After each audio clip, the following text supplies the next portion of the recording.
John, it's great to have you back on the podcast. I mean, this collection of books of yours is growing bigger and bigger year on year, month on month, it seems. I mean, I think we first spoke about Escape from New York, and then Conan maybe.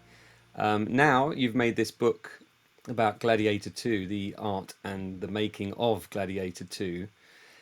Have you now got to a point where studios are approaching you, or did you approach them? How did this book come about? No, you guessed that right. Hi, Jamie. Great to be back on. Thank you. They approached me. So they said, we want someone to do this book. We think you're the guy. And I was like, really? Who's recommended me? It's a new publisher, Abrams. And I'd been recommended for it, partially by my previous commissioning editor at Tyson, Simon Ward, who's now at Ian Fleming Publications. And so he kind of spoke up for me. And it was a departure for me because, of course, it's a book about a new film, a film that hadn't been released, that wasn't finished when I started writing it. And of course, all of the people are alive and there is thousands of images. So all the things I complained about before, oh, they're all dead and there's no decent photos.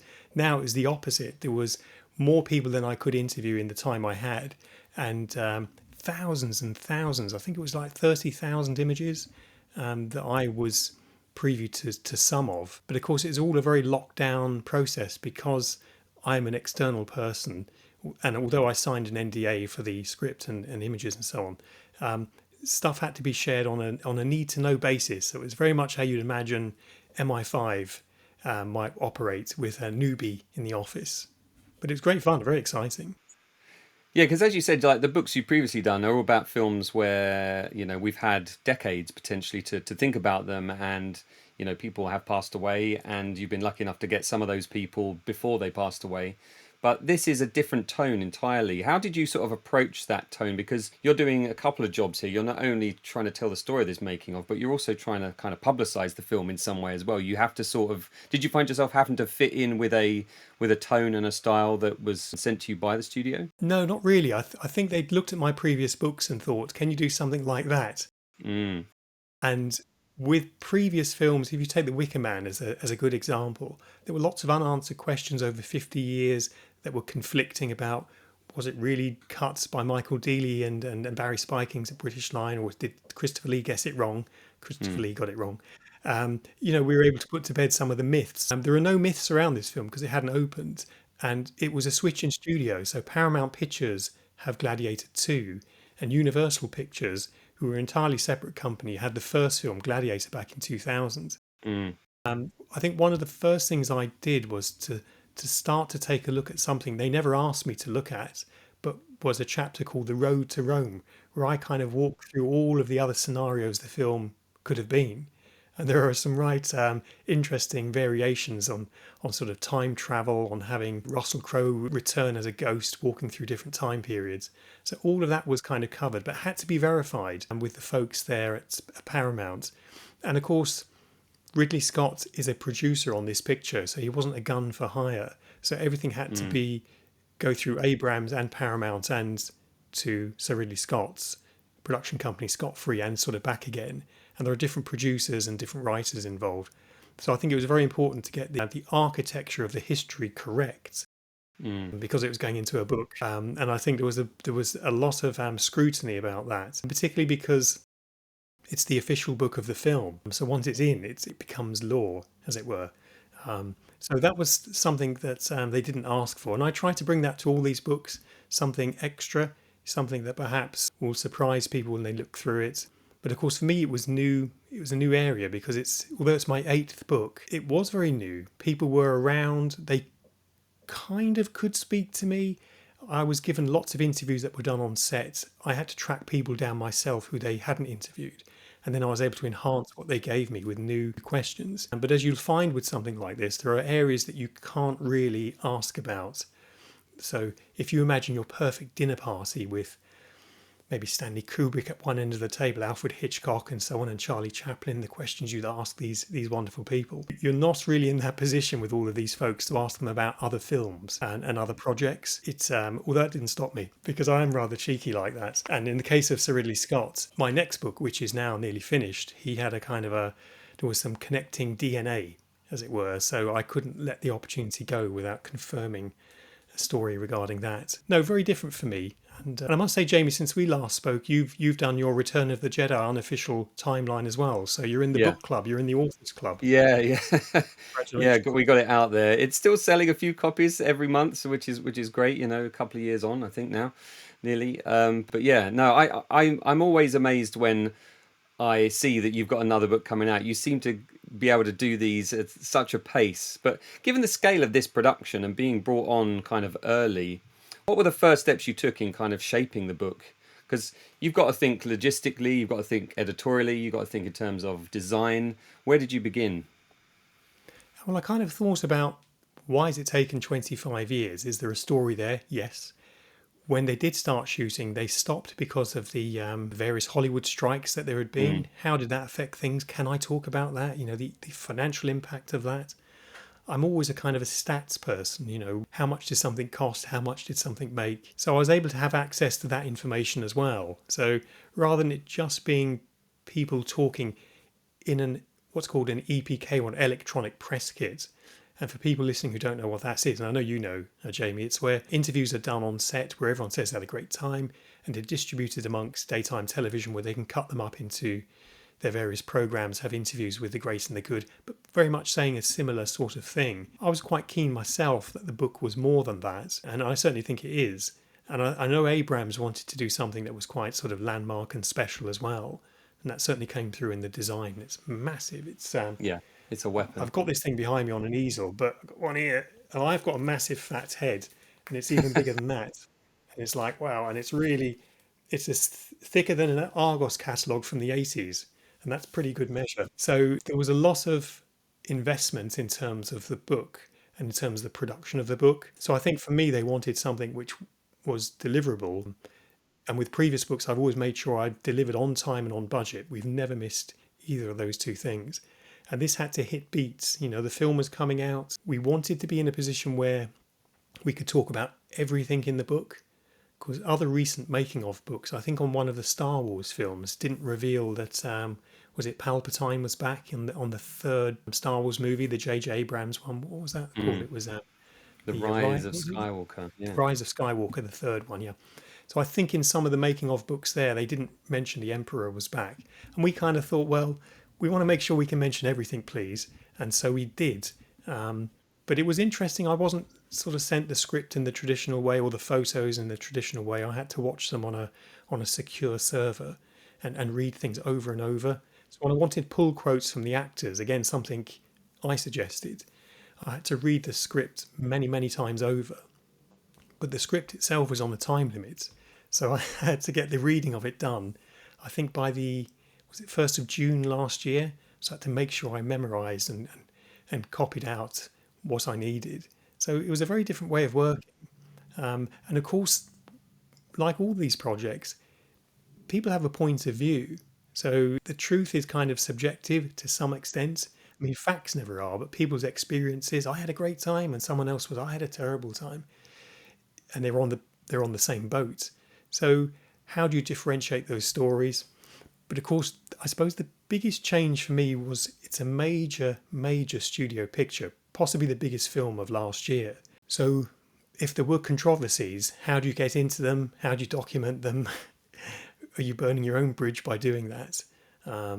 So it's kind of it was a tricky balancing act, and of course the book would go back to Abrams, who I was very pleased enjoyed what they read, then back to Paramount, back to Sir Ridley Scott's people, and so it would come back with with notes as you'd expect, but all of them were terribly constructive, and everyone liked what was happening, and it all moved at quite a pace. And I was enormously flattered to be asked because they could have asked anyone, and they chose me, which was rather special. I was very pleased. Yeah, I was pleased to see your name on it because you kindly sent me a copy of the book, and I thought I didn't order this, and I opened it up, and I was like, oh, it's John, brilliant, amazing. I mean, that's it is a big leap for you, and one that you've worked hard to reach, and I'm glad you have. But in a book like this, you want to, as you say, you want to document what went on at the time in the making of this movie whilst it's being made. So how do you go about kind of making sure that it isn't just a surface level art book with just pictures in it, that you've got, the stories and the descriptions of what went on to back up that kind of process and intention for the movie. Well, you've got the, if you like, the witness statement, so the people who were present and what they saw, which was what you can imagine. But then you have the background stories. So Denzel Washington, for example, the director he's most worked with in his career is Tony Scott, Sir Ridley Scott's brother. He's worked on him, I think it was on 13 or 14 films, it says in the book. Really? And so there's a whole section on Tony Scott and the films and the relationship between Tony and Ridley. And of course, Tony made his directorial debut with The Hunger, which is a marvellous vampire film. If people haven't seen that, it's Catherine Deneuve and David Bowie as well. And it's really a wonderful film, considered as a sort of an art house film at the time. It's I think been reassessed in recent years. He went straight from that to do films like Top Gun and Beverly Hills Cop 2 and so on, and Days of Thunder. And he had a marvellous career. And teamed with Denzel Washington. Of course, Ridley teamed with him on other films as well, like American Gangster. And so getting some of the background there and the sort of connective DNA between Tony, Ridley and Denzel is kind of fascinating. So I did that in all the departments. When you're speaking to the production designer, when I was speaking to the art directors, the directors of photography, they all had history with Ridley. And the visual effects as well, with a whole section in the book separating visual from special effects.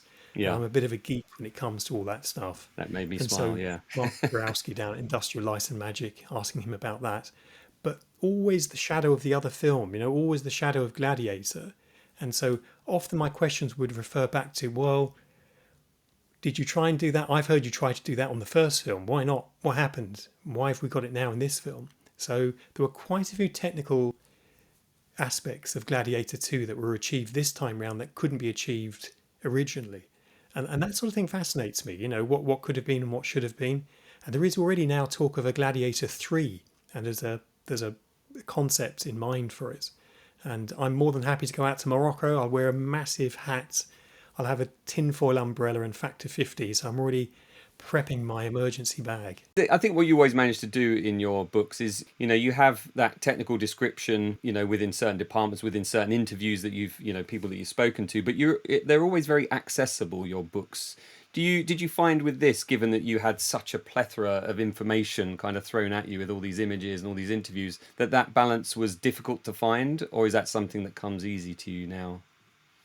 I kind of knew going in it was going to be a different sort of creature, and that it was going to be so fresh in people's minds that people would verbatim have very similar points of view. So I tried to sort of pick and choose which ones I put in the final book, because you don't want everyone saying the same thing, all the witnesses giving the same testimony. So trying to find a voice for each aspect in each department was crucial.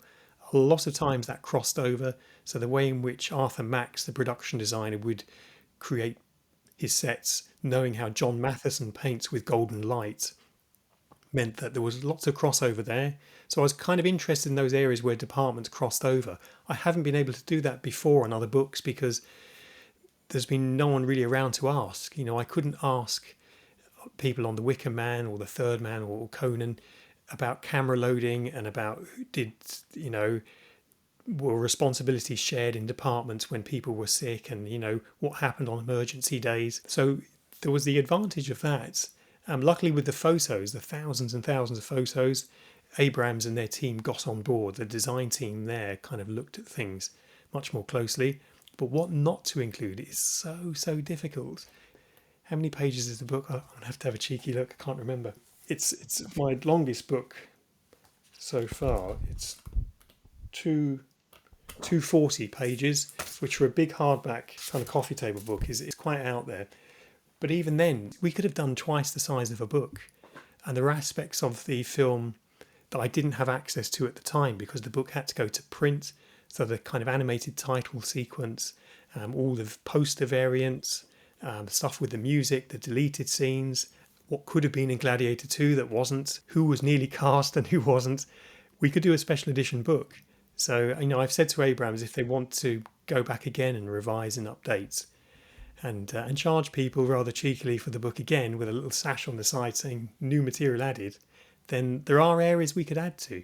I mean, that goes for all the books, I think, but I think here it was crucial to recognise what I did before, but take advantage of the fact that people are here now and we can ask them the details.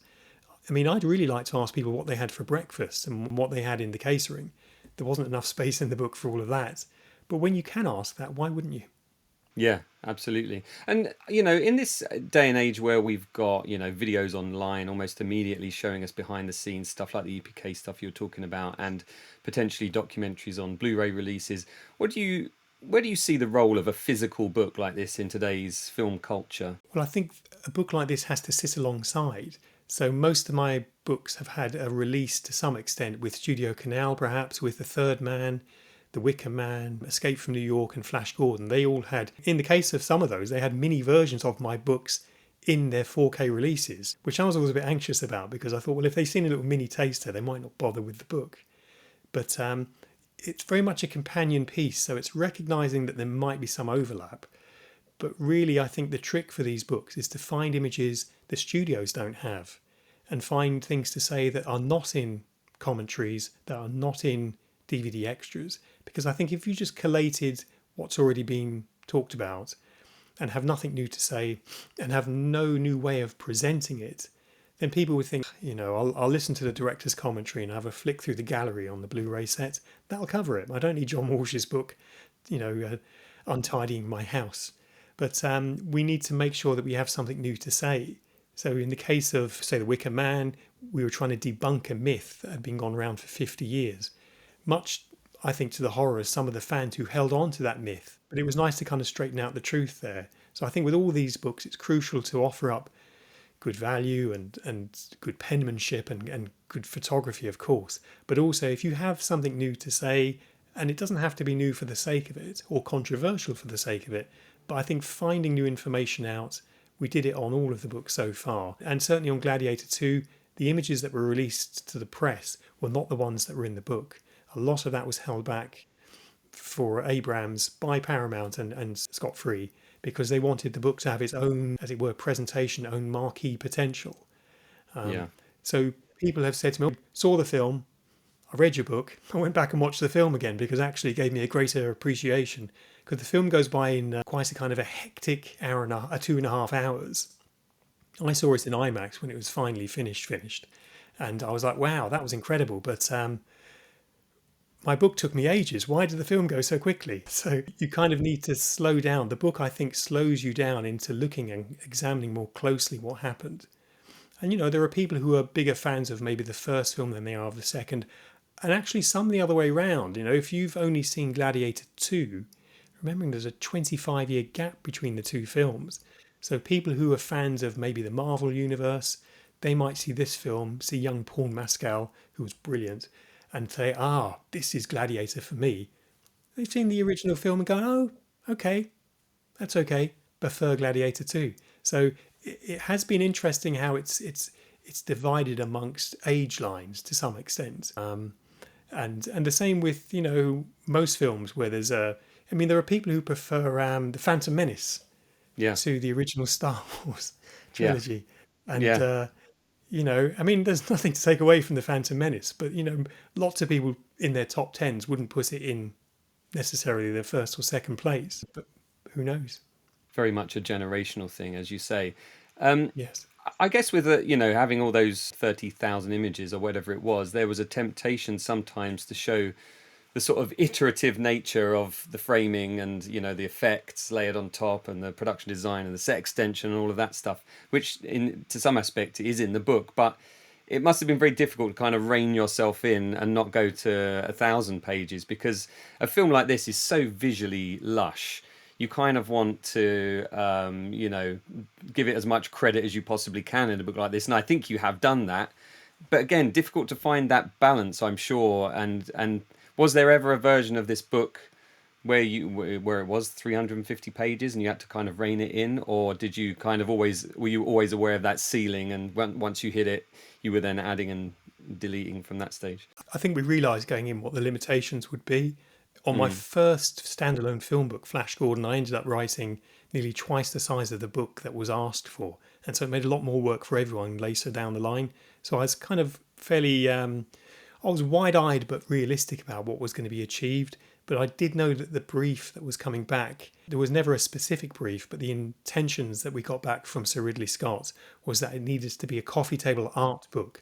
So if we think of coffee table art books, if you're picking up a David Hockney book, for example, a selection of images would be chosen in their very best quality, as large as possible, to illustrate a certain period of his art.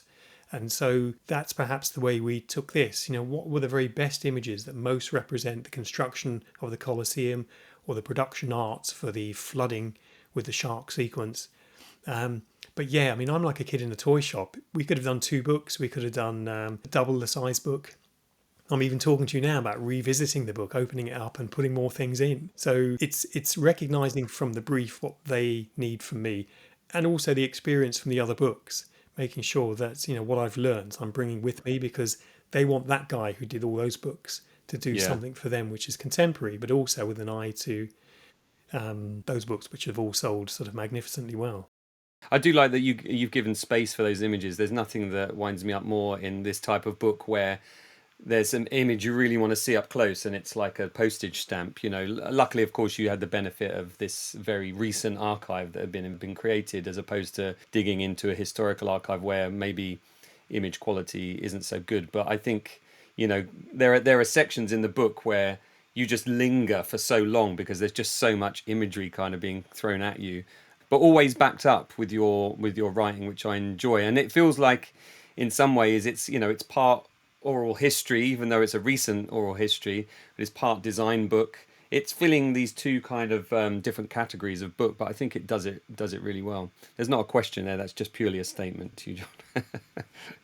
No, thank you. I appreciate that, Jamie. Thank you. Are you beginning to see yourself as a bit more of a visual historian now? Then, now that you've got you've had access to an archive of this size, and you've been working with the publisher to kind of whittle it down to the images that are the best choice for the book and the brief that you had. Is this something you'd love to go on to do further? Be more of a visual historian? I guess. It's much like the documentary work I used to do for TV. You'd find the best clips that most illustrate something, or you'd recreate something to show the point in a way that's most effective. Or animation. I did animation on a homeless series, which was thought to be controversial at the time. It was rotoscoping, and it was a homeless series about children for the BBC. And I remember the BBC being very anxious about using animation with children in a series about children living in sheltered accommodation, because it might have seemed to be flippant and so on. But it was the best way to illustrate that in that series. And so film is a visual medium. When we think about how we doom scroll, as people call it, on our phones, we're looking instantly at images, and it is the image that will draw us to the post, and we might read them beneath it.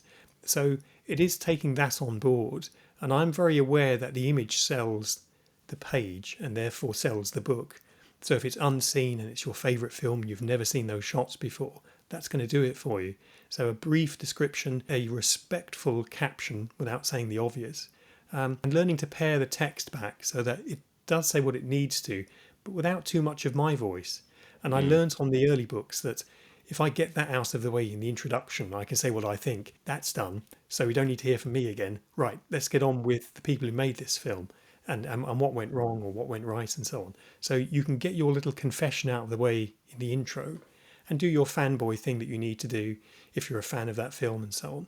But I think the visuals here are key, because when these pages are put on Amazon, publishers will choose those pages which best sell the book. So it is definitely a visual medium in terms of these books and selling them. I'm looking at doing other things as well. There's a possibility of a novel on the horizon as well, which I'm kind of excited about. But really a lot of this writing I've been doing for years for TV without being properly paid for it, because when you're pitching stuff and a commissioner needs to see a sort of an outline of 4 or 5 pages or 10 pages, you're busy typing it away, sending it in for pitch, and either the pitch happens or doesn't because of what you've written. But you don't get retrospectively paid for that if a green light comes on. You get commissioned. So I've kind of been doing it for a long time for free. So it's nice to do it, be recognised, be paid, and have it within hardback covers. Yeah, it feels like you've got your feet in a lot of different camps here. You know, you're a documentary maker, like you said, you worked in animation and television, and we've got this visual feast of a book now. We've got your other books that are more kind of historical leaning. You're talking about a novel as well. I mean, you just don't seem to stop, John. You're very shark-like, just driving forward all times, thinking of the next step. Thanks. Yeah, I see it as that. Is there another project on the horizon for you that is in an area that you've not dipped your toe into? Yes. So my next book, which is now mostly finished, is on the Texas Chain Saw Massacre. Oh, wow. So after doing a book on the biggest budget film ever in my series of books to the smallest budget film of the series of books that I've done. So Toby Hooper's 1974 Texas Chainsaw Massacre will be coming out next year. I think it's already available to pre-order on Amazon and everywhere else, all the various bookshops. And that's been fascinating because Ridley showed a print of that film to the crew just before he started shooting Alien in 1979 to give them an idea of the claustrophobia, the person under attack, and the handheld cameras and what was achievable. Of course, Texas Chainsaw was shot on 16mm and has a kind of an absolutely hair-curlingly crazy backstory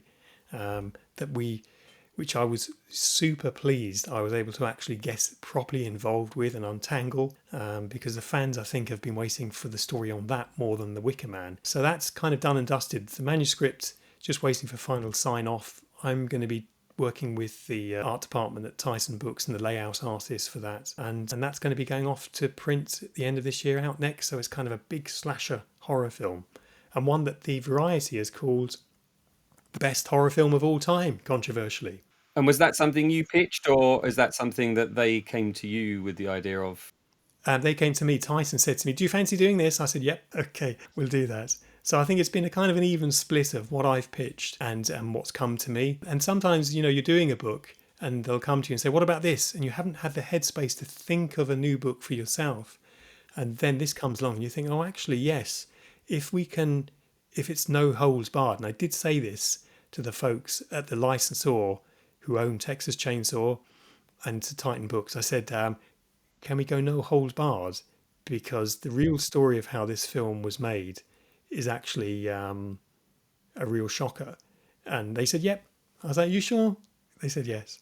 So Enough we did time it. has passed. Yeah. Yeah. And I can briefly preview it with you and tell you what the shocking story is if you'd like to hear it. Yeah, go on. Yeah. So when the film was finished, so shocking was the content and the material. They didn't have a distributor in place.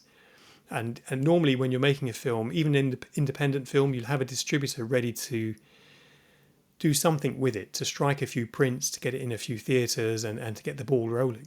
So they took it round to all of the major studios, all of whom said no, most of whom wouldn't watch it because they knew what it was about.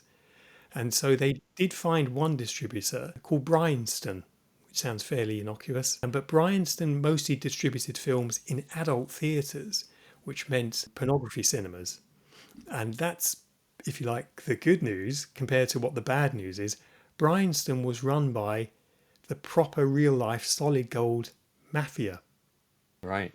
Wow. So it became a real problem moving forward for people to get a share of the film. And in the book, we've tracked down the son of the owner of Bryanston, Chris Sefro, who runs Trick or Treat Studios now, who does fabulous masks and toys and games based on classic horror franchises. And we've really unraveled that whole story of what happened, how it happened, and what the ramifications are today of a film that was owned and run by the mafia. Who went to prison? All of that's in the book. The British Board of Film Censors here, we spoke to them about what happened, and everyone who survived spoke to me for it. So Kim Henkel, who co-wrote it with Toby Hooper and produced it. Terry McMinn, who's the girl who's hung up on the meat hook, spoke to her, and of course the guys who still are alive from the minibus. So that was quite something. To find enough images for that book in high resolution was kind of tricky, and luckily we came across a stash of amazing images that have never been published before. Surprise, surprise, my little mantra. So that's that's going to be one I think that will excite people. It's going to be launched at Comic-Con next year, so there's going to be a bit of an announcement to go with the book at Comic-Con. So that's going to be in July, and then the book's available at Comic-Con, but mostly in the shops from the 1st of September.